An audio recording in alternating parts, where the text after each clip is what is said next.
thank you for taking the time to be with us to talk about the association and those that participate the businesses along the corridor. I appreciate your time. I'm not going to hold you. I believe in getting things rolling because I know each one of your time is you got other things you can be doing trying to get ready for this race. So I appreciate you taking time out for that. Let me introduce myself. I'm John Mapp, president of the Northwest Business Association. Been president for a little over 4 years. I succeeded Larry Hill, Pastor Hill. The organization has been in existence since 1994. It was originally the Bankhead Business Association. Then it, in early, I think in 80 or 90, it converted to Northwest Business Association. We're a 501c3 organization, and the main goal is looking to help businesses educate and give them incentives to help them grow. Like I said, we've been doing this since 1994, and we're just interested in each one of your candidates and wanted to get an idea of your question of what is your plan to attract and support businesses along this Northwest corridor. It stretches from Maddox Park, at least Maddox Park, Donnelly, Hollowell, and coming a little bit outside of 285. We kind of expanded our wings a little bit on each end. A lot is happening in this community, and we are excited to know and hear what you guys and ladies plan is to attract and support businesses in this corridor. And I'm gonna give you each a chance to speak 5 minutes, and no others may join, but if not, I wanted to make sure I be respectful of your time. Want to give you a chance to think about that. Might already have it together, but we're excited about it. And whatever you say, this is being recorded. We'll have it on the web. We want to make sure that our members know who didn't attend, but I want to make sure you got this opportunity to do it. And what I would like to do, Kiona Jones, if you want to be first, and then I'll follow with Brother Amos, and then end with Brandon Graham. And again, question, what is your plan to attract and support the businesses along Donnelly, Hollowell, the Northwest Business Corridor? All right. Thank you, John, so much for this opportunity. And the Northwest Business Association, I prepared this is not, I guess, the typical forum, so I prepared a small presentation. Ben, would you allow me sharing rights, please?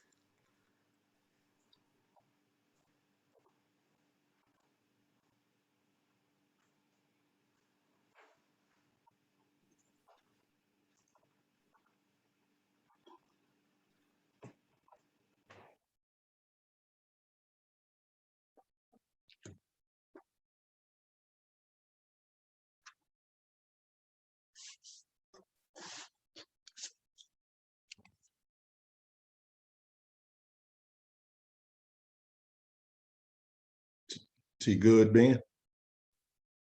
Yeah, you got it, Kiana?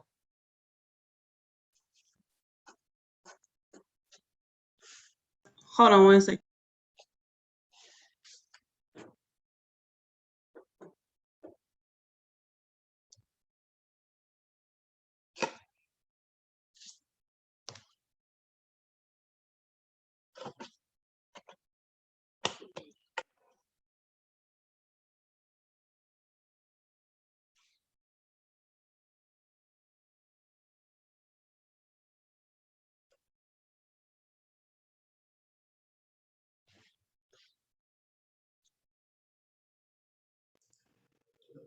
All right. Can everyone see my screen?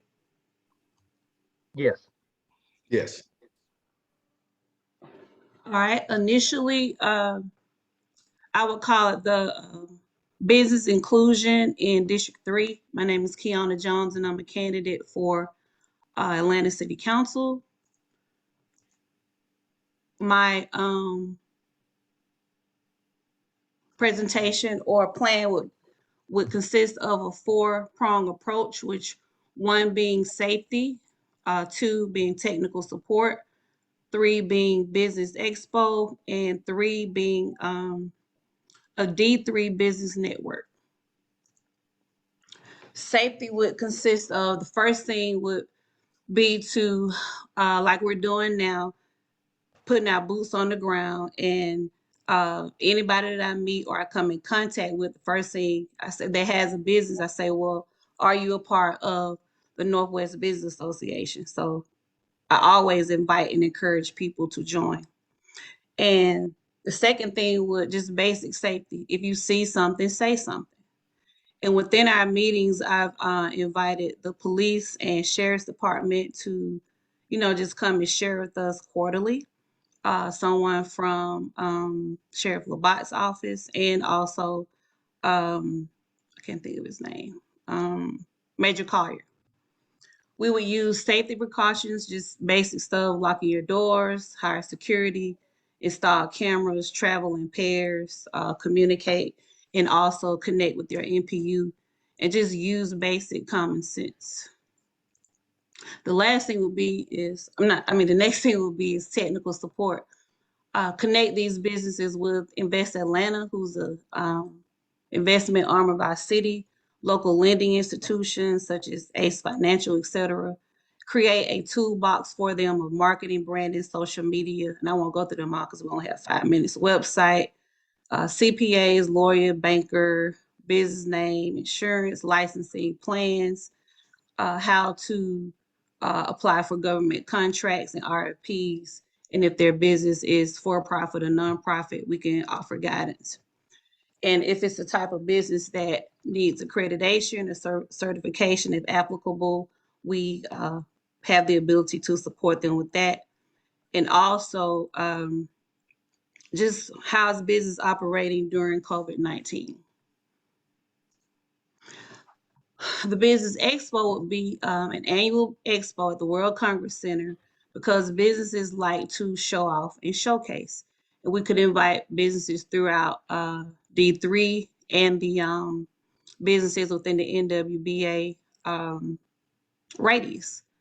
We can invite businesses from other districts to share and exchange ideas and invite businesses across the region. Construction businesses, food, restaurant, healthcare, faith-based organizations, technology, the film industry, because people like to show off their businesses, and this will also generate revenue for our city. The business network will be to, once again, join the Northwest Business Association. We have 3 different levels: bronze, platinum, gold, bronze, and platinum, 1,500, 2,000, 2,500. Have quarterly business mixers, and frequent the businesses within our district, ranging from Pascal's, Woodall's, Ted Montana Grill, the Upper West Side Pizza, K&K, the New Flying Biscuit that's coming, 10, just to name a few. There are many more, but I'm just naming a few. We would have start having our monthly business empowerment breakfast at 7:15 a.m. because the early bird gets the worm. And we would share and exchange ideas with other successful business leaders within the district. Encourage business collaboration. Why use businesses in Florida and Carolina when we have good, viable businesses right here in Atlanta, in the state of Georgia, in our district? And we should also have a safe space so that when business owners become overwhelmed, they have a space to come and engage with other business owners, to offer encouragement, to provide support, just to be a listening ear. Excuse me. I think we should do a taste of D3, where all of our businesses come together and congregate, and because people like to show off what they do, our restaurants, and just like Buckhead has their taste of Buckhead, I think we should start planning the taste of D3. We should also encourage our young entrepreneurs by developing a junior D3 business owner extensionism of the Northwest Business Association, businesses ranging between the ages of 15 and 25 to showcase their business, and we can also offer them support. And my final thoughts would be, as far as the new and corporate businesses that are frequenting our community, we should have ongoing community engagement. Once they realize that they're gonna settle here or open a business here, the number one thing should be community engagement, community engagement, community engagement. Connect with the local NPUs and the neighborhood organizations. We should encourage those local businesses when they fulfill their desires to use local construction companies, architects, engineers, our craftsmen, photographers, producers, filmmakers, actors, even down to, or not down, but even our makeup artists, use local businesses and encourage, we should strongly encourage the use of minority participation. Because as you look around, I don't know about you all, but as I'm perusing the district and the city, as a whole, I don't see a lot of us engaged in the construction process of these businesses. And when I Google, different plans or renderings, many of the architects and the engineers are not minority, engineers and architects. So I think we should encourage that also. And the last thing is just to remain hopeful, because Atlanta is still a resilient city regardless of what, in spite of what is going on now. This is just a moment in time. This will not last forever. Thank you. Thank you.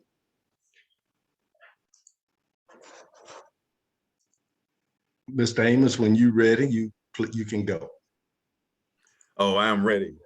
First and foremost, thank you for giving us this opportunity to speak to you, but not only to you, to your members as well.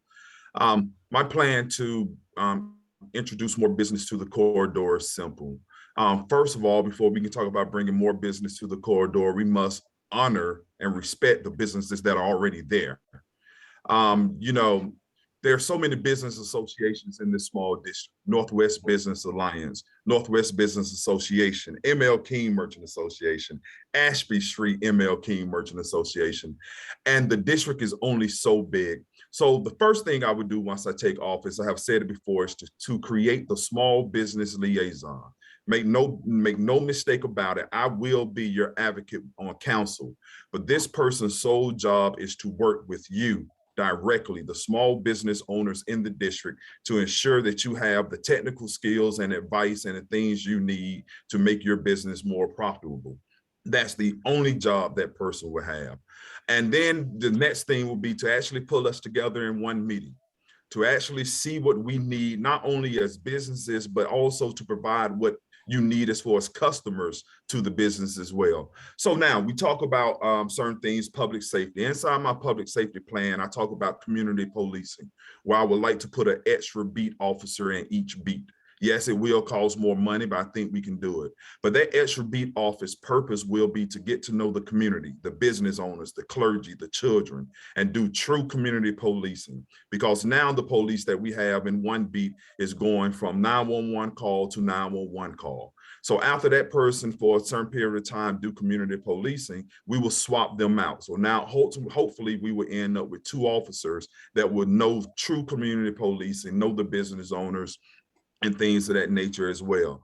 Then we go back to opportunity. This person's job is to bring the opportunities to you. For so many times, The city have created loans, have created facade programs, have created corridor plans and opportunity zones. And all of these things have been unreachable, not only by you, the small business owners that have storefronts, but small business owners who have chose, like myself, to run their business out of their house. So we have to include all small business owners in ensuring that they get the information and the technical skills that it needed. So it is simple. As we begin to make sure that the small business owners are respected and honored and actually given what they need, that hand up, not a handout, but that hand up to ensure that they have a direct person in my office to work with, then we can begin to reach out and reach for other businesses to come inside of the district. Those big box businesses that we all ultimately leave, that we all leave the neighborhood to go to. But at that point, we are stronger as a smaller business district. At that point, we are stronger as a community. And then we can begin to place demands on the bigger boys that are coming in. And often when they open, we see our small businesses fall by the wayside. So it is simple. Give you a direct person to work with in my office. Like I say, that job of that person is to work with you. Make sure you have the direct knowledge, skills, and technical advice to take advantage of all of the good things that not only the city, but the county and some federal level funds can take care of. And then move as a collective, as each individual neighborhood, each individual business association, working as one association throughout the district to ensure that they're serving the residents of the district.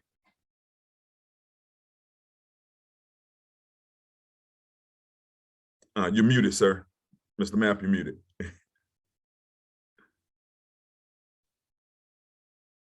That's been the story of my life in Zoom. The number one phrase that I get is "you're muted." Thank you so much, Mr. Amos. Good to see you, Devin. Mr. Ward, welcome. Mr. Graham, whenever you're ready. Yes, thank you so much.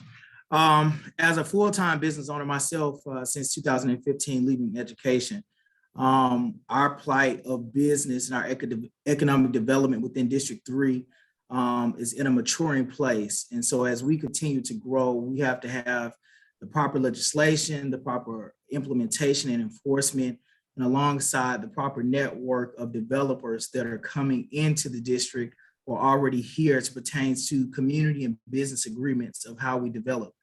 And so the initial thing that we're going to have to do once in office is cultivate that economic development advisory board. That's going to have to include associations like yourself, the other associations within our district, but alongside small business owners and large business owners within our area that are looking to come to District 3 or already in District 3. One of the biggest things that we're going to have to do to attract new business is to brand our area. Right now, we haven't been doing the best job. And so to cultivate that, we're going to have to really pinpoint what are we going to ensure that we call our area to properly brand that, cultivate the web branding, social media, et cetera. And also an economic development plan of our offerings when we're looking at businesses investing within our area, because that's what we're asking them to do, is to invest into the west side of Atlanta, and this is what we have to offer. So as we look at our demographics alongside with the level of density that we see coming to our area and to attract those small business owners. In terms of a legislative standpoint, we're going to have to look at a social impact fund. That fund is going to have to earmark grant funding for small businesses within the city of Atlanta. In my conversation on last week with the U.S. Attorney General, Assistant Attorney General, was about the PPP money that was supposed to be given to small minority business owners within our country, and that wasn't given. And she said to me, Mr. Graham, we see that there is some social injustice that's taking place because we know that a number of minority small business owners necessarily don't have the credit scores or the resources or means that the federal government was looking for. So we as a city have to go back in from a legislative standpoint and cultivate funding to ensure that our small business owners are then met, especially in the midst of the pandemic. Alongside that, my office is going to directly pipeline venture capitalist opportunities, much like the Fearless Fund, alongside the Superpower Fund, alongside the Tory Burch Fund. Those are funds that are directly geared and earmarked for minority business owners.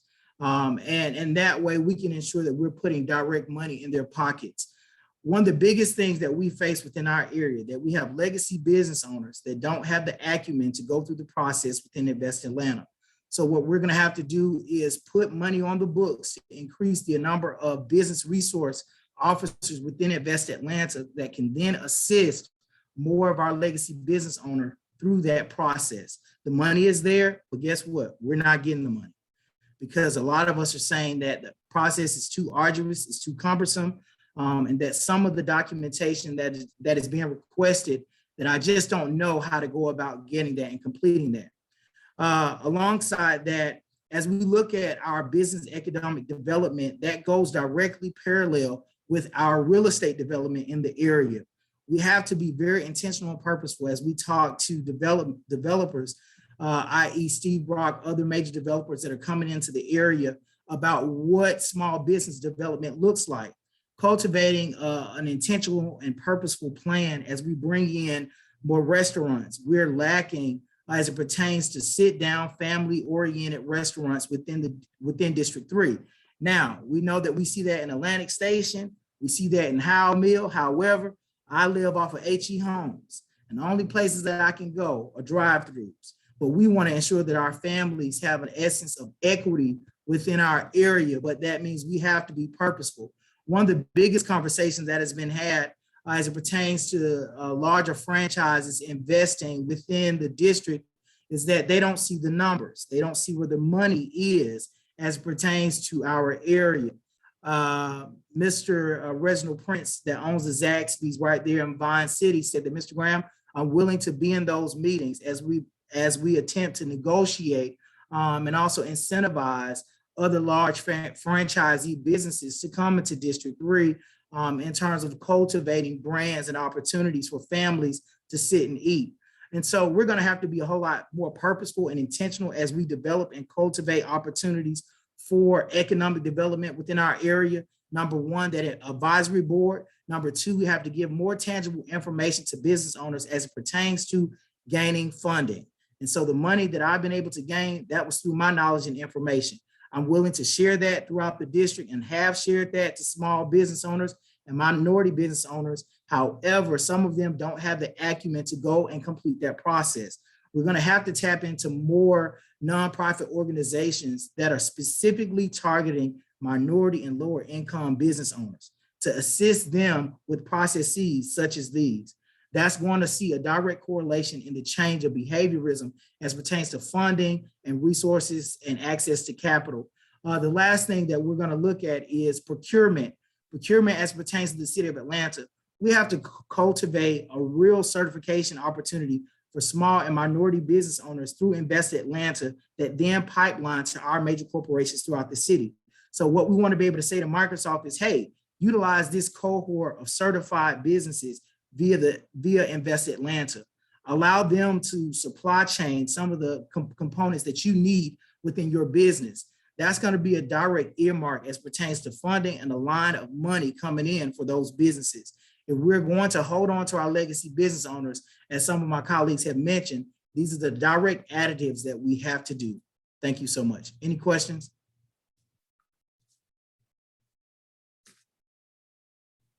You're muted, John. I'm getting better. I'm getting better. Right. I'm getting better. Getting better. Thank you so much, Mr. Graham. Welcome, Mr. Ward, and your candidacy for the 9th District 9. I want to give you an opportunity. The question on the floor is, what is your plan to attract and support business in the Northwest Business Corridor? Right. Thank you all for the opportunity to be with you this evening, and hello to my colleagues and fellow candidates in Council District 3. My name is Devin Barrington Ward, and I am a candidate for Atlanta City Council District 9.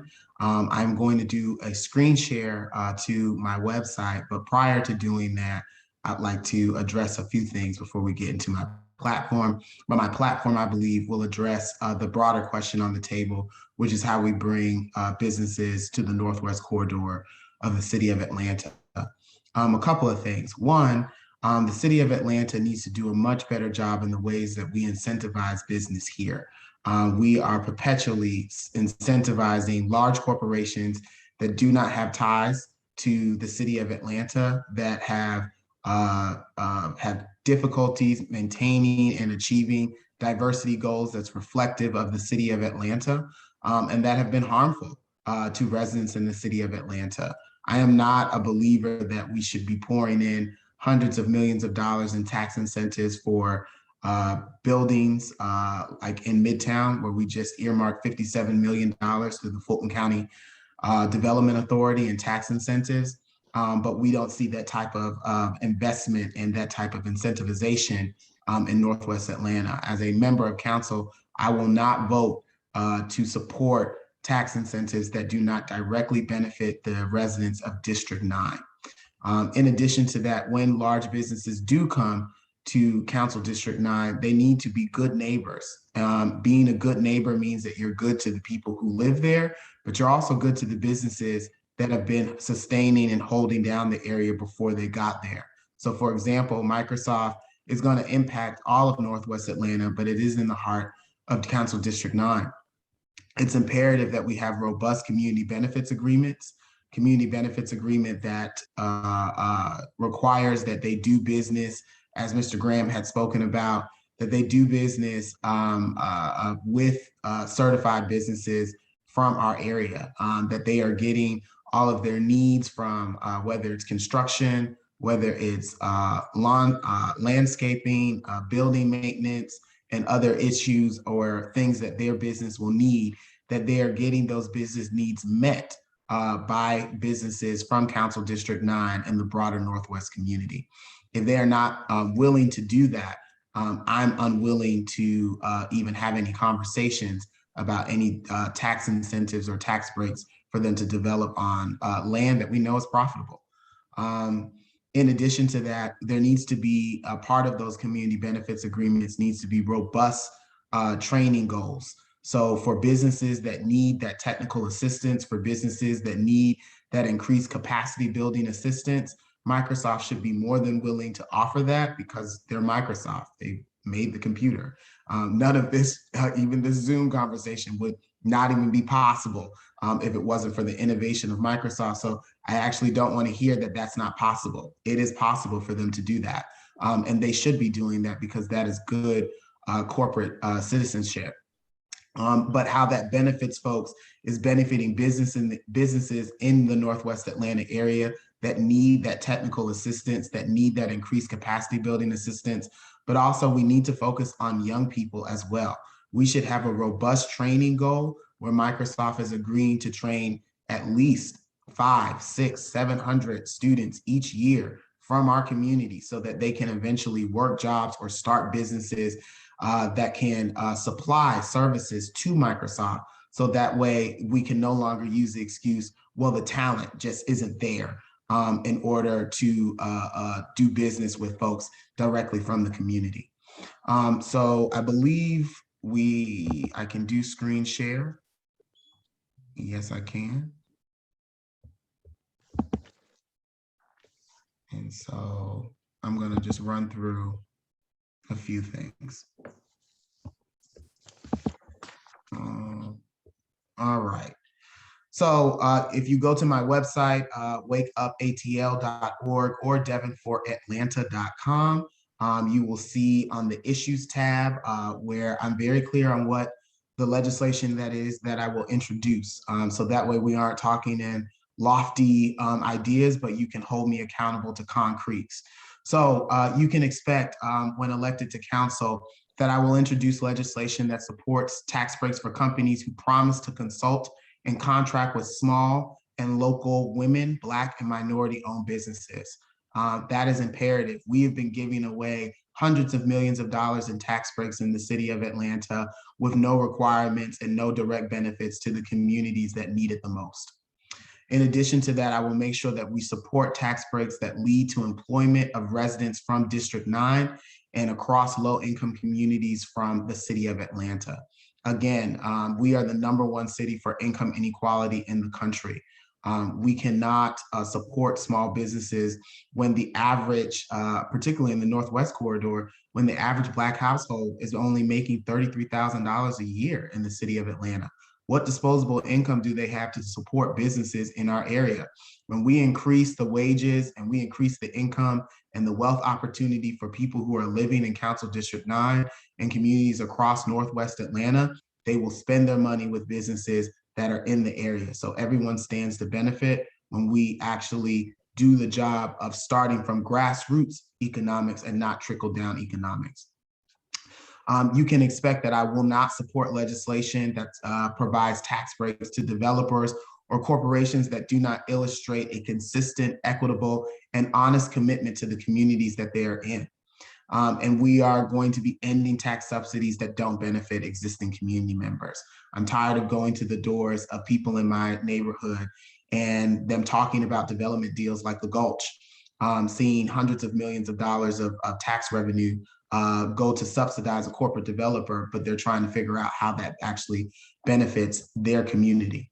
In the long term, what you can expect is legislation that requires robust community benefits agreements and investment plans for any corporate real estate deals over $5 million that the city of Atlanta has to approve.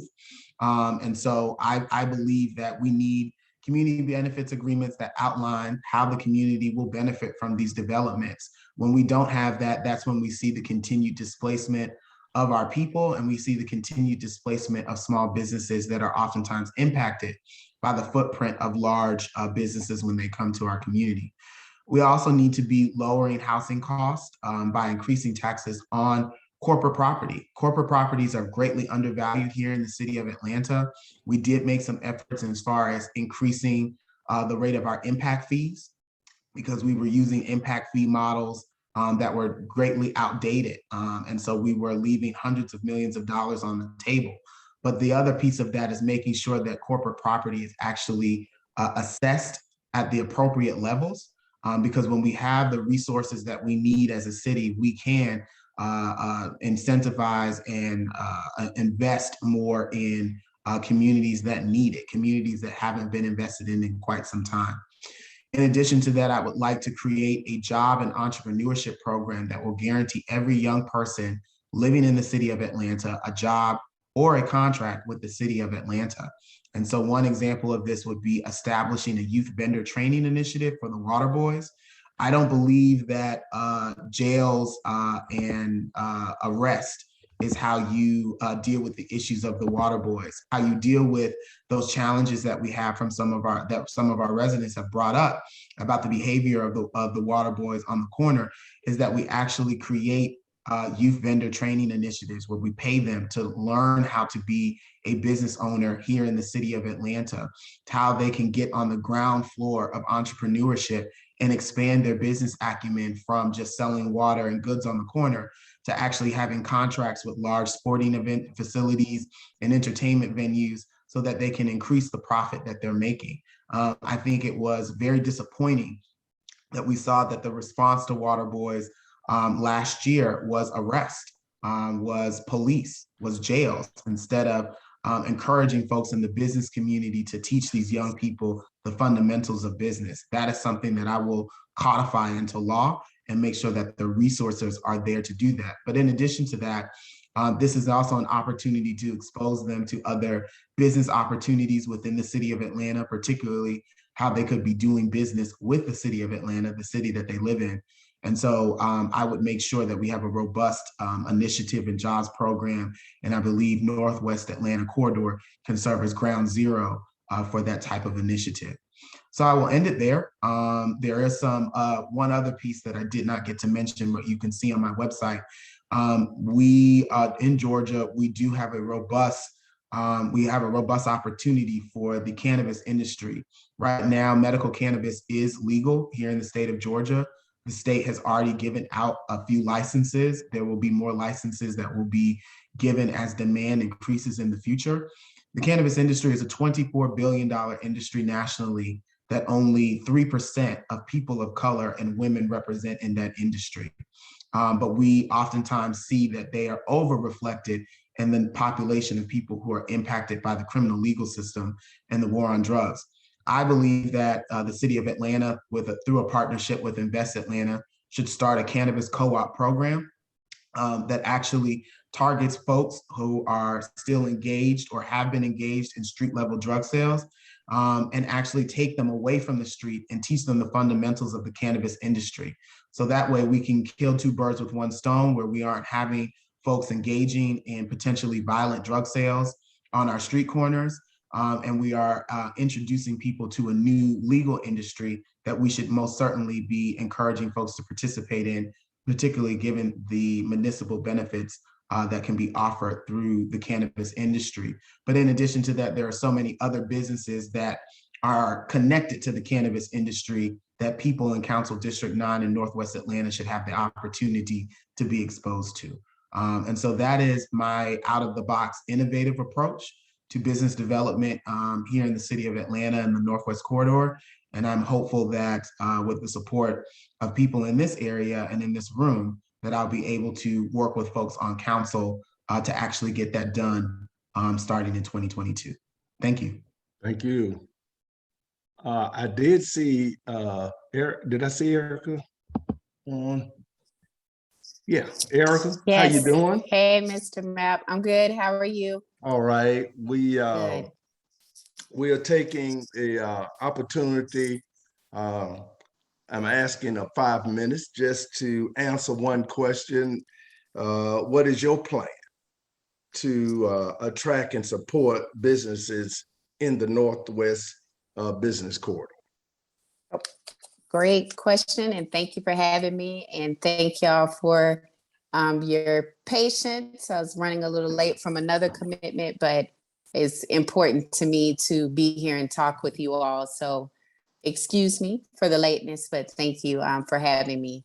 So along those lines, I'm always excited to have conversations about small businesses and small business growth. That is also highlighted in my platform when we speak about economic development. So equitable and inclusive economic development. I think that's really relevant to the conversation we're having today, especially when you look at the boundaries that this organization covers. There is a need for more inclusive and equitable development, and that's what I highlight as part of my platform. But to get into more specifics, because I am very interested in not just attracting new businesses, but sustaining growth and vitality for businesses. Because when our businesses are thriving, especially smaller businesses, and that's really who I'm going to be speaking the most about as it relates to this organization and its boundaries. If we have thriving businesses, as many people before me, I'm sure on this call have pointed out, and we all know, we have better outcomes regarding job creation, regarding income inequality. So small businesses are the backbone. But a couple of things that I will be sure to pay very close attention to and to keep the attention on and make sure I'm making progress with if I am elected to council. Number one, I wanted to bring up is zoning. So there are a lot of conversations around zoning around the city of Atlanta right now, particularly around affordable housing. Really, that's where that conversation is shifting, and just how do we accommodate growth. That's very relevant, but it's also relevant to the small business community and economic development. So if there is zoning regulations that is prohibitive to growth for small businesses in our areas, especially as we're talking about storefronts, businesses that actually have a location, at-home businesses like mine as well, but any prohibitive zoning legislation or where we need to take another look at that, as our council person representing this area, I'm going to be very diligent on that. So every piece of zoning legislation that's coming through now, and even that's already in, I want to take a look at that through an equity lens and make sure that it's not prohibitive to small business growth or attracting new businesses. in our corridor that we're speaking about today. A second one is infrastructure. So I talk about infrastructure often and as a part of my platform. If we are, again, just let's think storefront businesses for a minute. If we are having infrastructure issues, if we don't have sidewalks, if streets are not walkable, if it's difficult for pedestrians to access our businesses, well, that definitely impacts the vitality of a small business. And that's something that as your council person, I'll be diligent about as well, along with looking at zoning, is to make sure that there isn't any prohibitive things in the infrastructure realm that is preventing you and your business from thriving, because it's the small things. And that's not small, but people don't often think about that. How is my business supposed to grow and survive and be attractive for customers if they can't access it? Or if it's not lit well, if it's a public safety issue with lighting. So looking at that realm, I look forward to working with this organization and the businesses in this organization to highlight those issues and make sure we're tackling them, whether it's from a legislative perspective or just plain old action. So getting cameras in the right places and speaking with Atlanta's DOT to make sure the projects are moving along that impact our infrastructure. In terms of funding, I do want to talk about that. A great and significant need for small businesses everywhere, and especially minority-owned businesses, that we often see obstacles to obtaining meaningful funding. So you have banks and organizations that are giving out loans, or they do programs, and I really feel like it's just them doing it because they have to look good and to kind of check the box. Well, I want meaningful funding opportunities from banks, from CDCs, from community financial institutions. I want meaningful commitments that will actually fund businesses in this corridor, or offer sustainability. If they're already up and running, it's not a new business. Most businesses could use some injection of funds to growth, because we also need to look at vitality here. So I will be diligent along those lines, and also working with partners. I jumped in late, but I did hear Devin a bit talking about Microsoft. Well, I have several things I'd like to work through with Microsoft to help make sure that they are good community and business partners to small businesses in the community. That could be in terms of programs that they offer, working with them through contracting. So using businesses that are already in the neighborhood for some of their needs as a corporation, workforce development programs. There are several things I'm thinking through, but the larger corporations that are in or near our district, I do want to make sure that we are having meaningful partnerships and agreements with them that will help increase vitality of business in the district. And also the last thing I want to point out is in terms of something I think that would be attractive and increase vitality. In my neighborhood in Castleberry Hill, some of you may have attended it before, but we have the art stroll where businesses they stay open a little later on a Friday evening. It doesn't have to be an evening per se, if we were to try this within the boundaries of this organization for the businesses that are a part of it.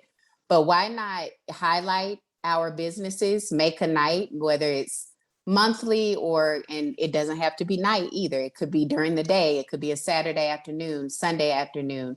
But why not have an organized effort to highlight the businesses that are in our corridor, and organize some kind of effort where we're getting information to community members and then the city of Atlanta at large, but have businesses specifically, whether it's staying open or doing special presentations or just attracting the customers. I'll help work on that part along with community members, but bringing new folks into the neighborhood and having them just kind of travel around to check out the different businesses that we have in our area.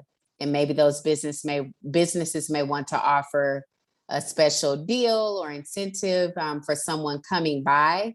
But I think highlighting and doing some kind of initiative that highlights our businesses, whether it's like on a monthly or a quarterly, may work best. Effort and having an organized effort to bring people into the community or get folks who are already in the community to come out and check out the different businesses and the services that are provided or the goods that are sold, et cetera. I think that would be a great thing for vitality and just putting different businesses on the map and connecting them with the community at large and broader Atlanta as well. So those are the things that I wanted to discuss today. And I thank you for the time. And with those things, I like to talk about things that I can actually do or impact as a community member or a council member. And everything that I've mentioned, I'd be diligent about and make sure we get done. But I look forward to just working with you all and working with the business community. I have my ideas, but yours are more important and brighter, I'm sure, than mine. So I look forward to working with you on how we can make those things happen. But I thank you for the time. That's all I have, Mr. Mapp.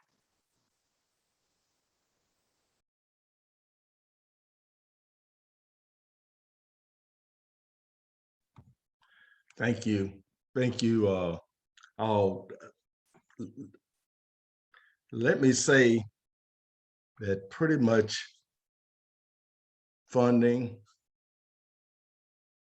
inclusion, job training, and as you see, and it's no secret, most of the businesses, particularly the members along this corridor, there has grown a little bit of apathy, as if no one cares. And I know each one of you know that it's going to be a fight. All of the initiatives are wonderful. This is why we want to make sure that what you have shared with us is recorded, because for those who didn't come for whatever reason, they need to know that they got candidates to care. My question is, and I'm throwing it out. You mentioned, we have a big neighbor coming into the corridor, Microsoft. There was some questions on reference to agreements and how we can partner with them. My question is, if there is some pushback from that entity, no agreement is signed,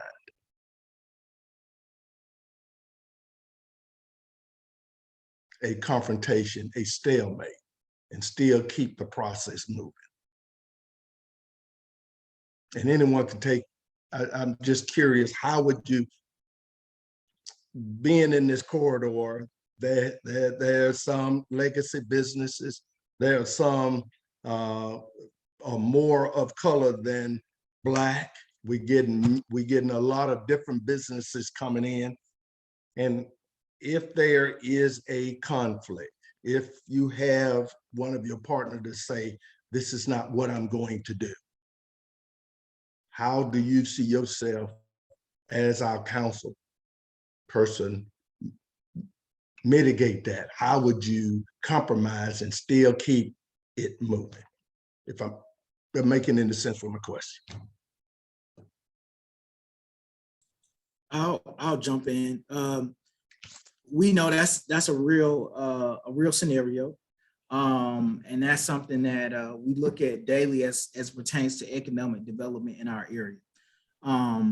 And as the example that I gave earlier with Mr. Prince over at Zaxby's and other Black business owners that have talked to major companies about franchising in our area, and they said, we don't see the numbers, we don't see the money.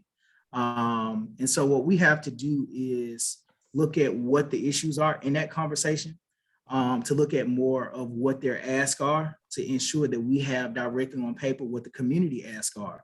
Because one of the biggest things for me is that I could have lofty ideas or a stance. However, I have to make sure that the community is in step with that. And so as we face challenges, one of the biggest things we're gonna have to do as well too is bring our other major partners to the table, because we know that major corporations, they like having conversations with major corporations. And so we know that the Chick-fil-A family has invested within the Vine City area. And so they have to be at the table. We know that the Arthur Blank Foundation did major investment within the area. They have to be at the table as well too. And so I want to look at it from a negotiating standpoint and not being punitive, because what I don't want them to do is to walk away from the complete agreement. Because at the onset is for us to get, I don't want to say something, but to get to what our true needs are, and to then look at the data from that, whatever that agreed time period is, and then to come up with a follow-up and say, well, those other things that we asked about, we took care of those, the needs, and we have the great data from that, but let's circle back around to adding those other components that you all were deflecting in the beginning. And so I think it's going to take collaborating, also corralling around the table and making sure that we have all parties at the table that are high yielding partners within our area. Because we know that sometimes people think, we just the neighbors. We don't have any footing into the area, but the truth of the matter is that we have major investment. And so for my family being in the area since 1966, and having, made the investment of community and financial investment, we do have a direct say into the growth and development of our area. But I would want to add is that the conversation in totality with the city and with other agencies is that we don't meet on a consistent basis. Somebody from City Hall said, Brandon, one of the biggest things that you could work on is to ensure that we get standing meetings with a number of our agencies. And so APS has to be a part of that conversation as it pertains to Microsoft. And the educational training components that Devin brought up that a number of us have talked about, because we know from a larger standpoint that our students are going to be graduating and matriculating. And so what's next on their end? And so as we face challenges, we're going to have to be diplomatic, because we know that they're going to be a neighbor. And so we want to be good neighbors as well.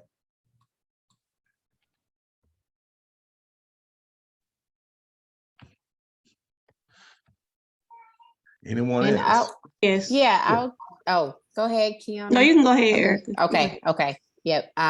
So I think with Brandon, I have no problem giving compliments. That was fantastic. And I agree with what he said.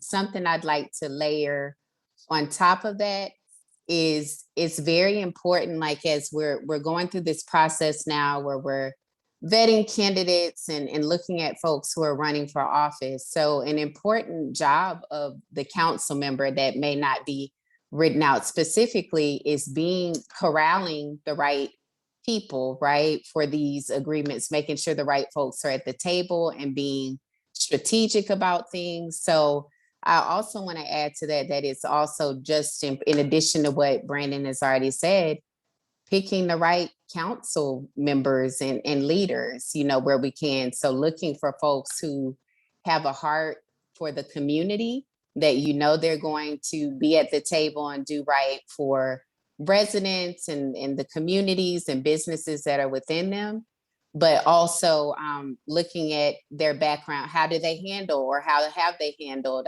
other professional situations? What types of organizations and work have they done before, just to give a little confidence too, that we have the right people at the table who are going to look out for us and speak up for us and actually care about our community, but have the skills needed to not turn folks away, to not disrupt negotiations before we get benefits out of them. So folks who can really corral the right folks together, work those conversations and create win-win situations. I think as voters, a lot of time we neglect to look at the soft skills, side of things as well. And there is a bit of technical, but making sure we put the right folks in office who we can have confidence in to look out for us and our communities and our families and businesses. But we know when they go to the table, they mean business as well, and they know how to conduct business professionally to get the results that we need. So that is what I had. Thank you. Could All right, someone I'll repeat chime the in. question? Oh, I'm sorry. Yeah. Sorry, David. Leadership is action. It's not a position. So we know that we're going to have to do something. We can't wait. The population is going to double by 2040. And since 2010, we've added close to, I believe, 80,000 people. So I'll just say the 3 C's: having a conversation, involving the community, and plenty of collaboration. And you have to demand, and you can demand in a positive way the things or the scenarios that you want, or the resources or the funding that you want and need for your community. Because I live in a community that has been overlooked and underserved for the past 100 years. So we're going to demand certain things. We're not going to wait. This is not the time to continue to take that tranquilizing pill of gradualism. Now is the time, because the city is going to double by 2040. Thank you.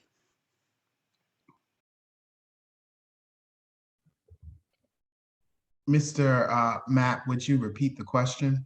Yeah, the question is, and when knowing that in this corridor, we face a lot of challenges. And I've heard collaboration and partnership, particularly to our larger partner, the Chick-fil-A, particularly Microsoft, who is going to dominate the community. If in your efforts to put together partnerships and initiatives together, or benefit agreement, if there's a pushback, how would you be able to negotiate that and still keep it moving without losing that benefit, yet being able to benefit the community? So Okay. if you get a pushback doing that agreement, how would you handle it and keep things moving? Well, it depends on the nature of the pushback. Is it a pushback that is, myopic in some of the details? One, we have to recognize when we go to the negotiation table, even as a progressive community organizer that's grounded in a social justice lens, I recognize that when I come to the table, just like I have around the negotiations around closing and repurposing the extra jail downtown, that we aren't going to get everything that we want. But first, I think we have to come to the table with, first, we've got to come to the table with community, right? So it means knocking on doors, just like many of us are doing right now to get people's votes. It's knocking on doors and finding out what are the must-haves before we even go to the negotiation table, so that we're clear as council members from Council District 9 and Council District 3, that this is what our residents have said, we must have these things in order to move forward, right? And I think once we have a better understanding of what the community's non-negotiables are, then we can go to the table to better anticipate where pushback may come from and how we address that pushback. More generally, I think that if it is pushback that is grounded in economic policy that we know is harmful to Black communities, if it is pushback that is grounded in racist rhetoric, if it is pushback that is grounded in a posture that we know is going to displace our people, then we need to hold the line. All development is not good development. And so I am not willing to take our people for ransom if they are not willing to meet the minimum demands that our community requires. They aren't my demands, they are the community's demands. And so if the community is clear, but we also have to be very clear with the expectations that we give to our community. We can't sell them a dream. We can't sell them snake oil and not tell them the truth. We need to be clear that in those community meetings, when we say, okay, we've got these lists of non-negotiables that we've kind of come to some sense of agreement on through whatever process, community engagement process that we go through.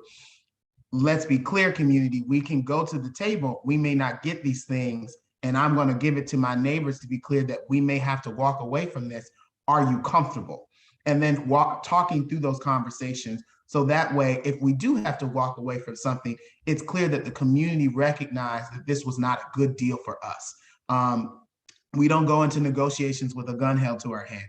We go to negotiations with a hand of partnership and collaboration and clear communication around the bare minimums that our community requires in order for these development deals to move through.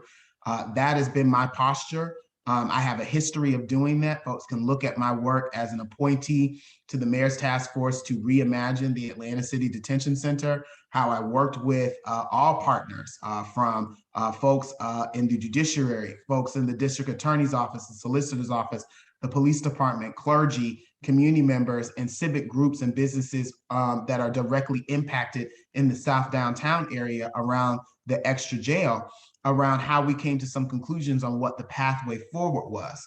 And while we have not fully completed that process, we were able to reduce the population at the City Detention Center from nearly 700 people to now only 20 to 25 people on any given day. And we've also been able to save taxpayer money. We've gone from a $32.5 million corrections budget to a $15 million corrections budget. I was vital in reducing that and repurposing some of that funding, $1.5 million of that, to expand the Atlanta Fulton Pre-Arrest Diversion Initiative to a citywide initiative via the 311 system. So I have a history of being able to do that and be involved in complex negotiations where there's oftentimes pushback. And so I'm not afraid of the pushback from Microsoft, because they also have to expect there may be pushback from the community on what they're proposing, but that doesn't mean we get up from the table and we take our marbles and we go home. You know, Mr. Mapp, very good question. And I have been in both situations to where people have offered benefits that was totally useless to the community, to organizations coming in and wanted to do nothing with the community. And that has been from big box stores and organizations all the way to where I was sitting on the school system, to people that wanted to partner with our schools as well. You know, I'm cut from a little different cloth, because I almost want to challenge any of the outsiders that want to be insiders to say to us that the things we're asking for neighbors, for neighborhoods, for business people that have suffered for this long are outrageous. We're not asking for a handout. We're actually for a hand up. We're asking you to come in and be partners in our neighborhoods. So that is the type of mentality that I will have as I become your advocate. You know, Dr. King said a genuine leader is not a searcher of consensus, but a molder of one. We as elected officials and leaders must be willing to bring everyone to the table, to sit down, and as Devin said, to actually hold the line sometimes. Sometimes you have to hit the battlefield with the understanding it's going to be long and bloody, and it's going to be a good fight that we're in, because we're fighting for the people. And then at the end of the day, everybody needs something. The community is not the only one asking something of Microsoft, if it is Microsoft. Microsoft and everyone else is asking something from the citizens of the city of Atlanta, whether it be their tax dollars, as we give them tax breaks and things of that nature. So everybody needs something. And in that area, in that room, at that table of negotiation, it is your leader, your fighter, that decides what is given up, but also what is gained. So I have been in these situations before, bringing that experience to the table, but I stand firm in believing that we're not asking for a whole lot. We're just asking for you to be good partners as you enter our community, our neighborhoods, and do the work you want to do. Yeah.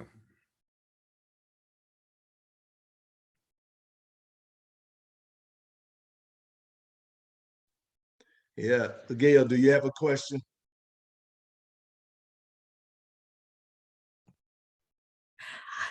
I am actually pretty good at this point. I know we're, you know, our meeting is from 6 to 7, and I want to respect everyone's time. And I think we'll have another opportunity. I look forward to another opportunity. So I was just really impressed by each and every one of you. Thank you so much for your time. And we will be back in touch with you to do this again. And echoing that, I appreciate it. Now I associate names and faces. And that was always my one question, because we know it's going to take some energy. We are in transition. And when you're in transition, you got to keep your head on a swivel. And we're looking for leadership, not only to partner with the association. I think Mr. Amos said it earlier, we have a lot of associations within a short, in a small area. So A lot of the things that you said are near and dear to the members that have talked with me. And I'm excited that you took the time to be with us. This all what you said will be broadcast on through our web. We want people to know what you're all about. And we, again, as Gail said, we thank you for this opportunity. We know that your day don't just end here. You probably got some other things rocking and rolling. Ms. Erica say she came from another place. She apologized for being late, but she made it. And so we want to respect that energy so that at the end of the day, you guys can get some rest and be ready to get back at it